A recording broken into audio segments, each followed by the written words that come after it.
So, progress on the LS Vega. It took a bit of doing, but I got the motor mounts in and positioned properly so that the bolts would actually go through.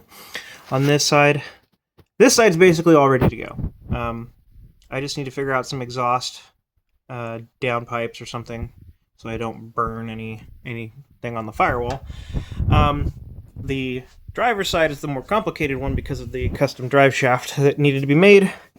And then I'm still working on getting the oil pressure sensor installed down there. I found an adapter in the back of my toolbox, which was a nice little surprise. But I still need to get the old one-wire pressure sensor to plug into the car's wiring harness.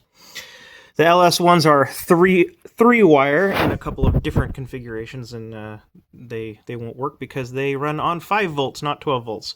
So, waiting on that pressure sensor. I should be able to pick that up today while I'm at work. I have already turned this thing over a couple times, and it's popped off, so I know that the MSD box is wired in properly, and I know the coils are working, and yeah, I used an aftermarket alternator mounting kit to put it on this side where the factory wiring is. I believe normally it would be on this side, but then I'd have to rewire everything to go all the way around the engine.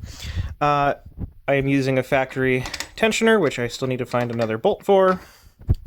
And then, as far as the upper radiator hose goes, this is the small block Vega swap radiator, which has this upper right here, which, as most LS guys know, the LS water pump is annoyingly over there.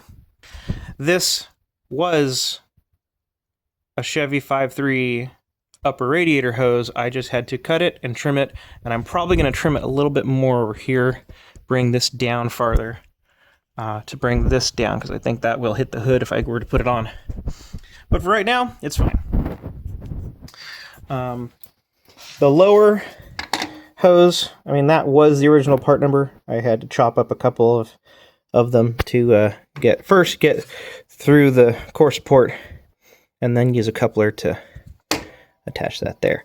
I have silicone heater hoses. My friend had to borrow one, this other one, to get his car off the side of the road. I'll be getting that back eventually, but I don't think it's not an immediate thing, so that is the update.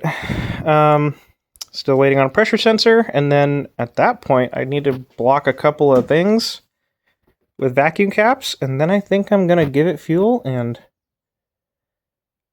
see what it sounds like actually running, and figure out a belt. Yeah, I'll be doing that this week. That's it. That's the update. See you soon.